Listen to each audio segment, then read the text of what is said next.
નમસ્કાર મિત્રો, વિડીયોમાં તમારું સ્વાગત છે। દુઃખદ સમાચાર આપણને મળી રહ્યા છે। ગઈકાલે મોટી જોડુલીમાં બે બાળકો ડૂબી જતા ઘટના સ્થળે મોત થયા હતા। હવે મિત્રો વાત કરવામાં આવે તો કવાંટ તાલુકાના મોટી જોડુલી ગામે જે પાણી પુરવઠાની લાઈનો એટલે કે કૂપાથી લાઈનો પસાર કરવામાં આવી છે, ત્યાં આગળ જે પાઇપો લીકેજ હશે ત્યાં આગળ બાળકો ડૂબી જતા જે ઘટના સ્થળે મોત થયા હતા। હું શૈલેષ ભીલ, તમે જોઈ રહ્યા છો ઈકે ચેનલ। વિડીયોને અંત સુધી જોજો અને આપણી ચેનલ પર નવા હો તો ચેનલને સબસ્ક્રાઈબ કરીને લાઇક કરી નાખજો।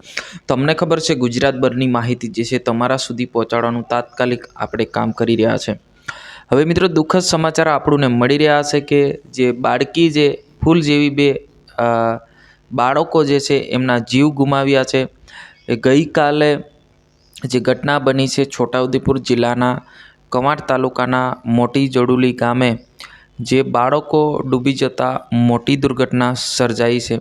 દુર્ઘટનાની અંદર એવું કહેવામાં આવે છે કે જે પાણી પુરવઠાની જે લાઈનો દબાવવામાં આવી છે, પાઇપો દબાવવામાં આવ્યા છે, આ પાઇપો અનેક જગ્યા પર લીકેજ થાય છે।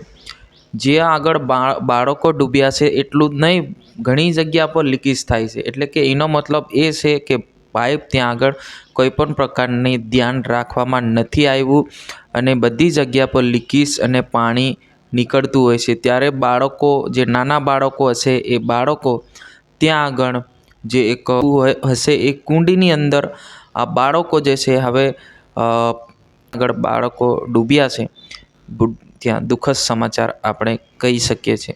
ખરેખર આવું કોઈ હોય તો એજન્સી દ્વારા ધ્યાન આપવું જોઈએ, જેથી કરીને બીજી આવી ઘટના ના બને એ પણ કાળજી રાખવું જરૂરી છે। જી હા, આ વિશે તમારે શું કહેવું છે જરૂર કમેન્ટ કરીને બતાવજો અને જરૂર આ વિડીયોને તમામ સુધી પહોંચાડજો। આજની વિડીયોની અંદર બસ આટલું જ। જય હિન્દ, વંદે માતરમ।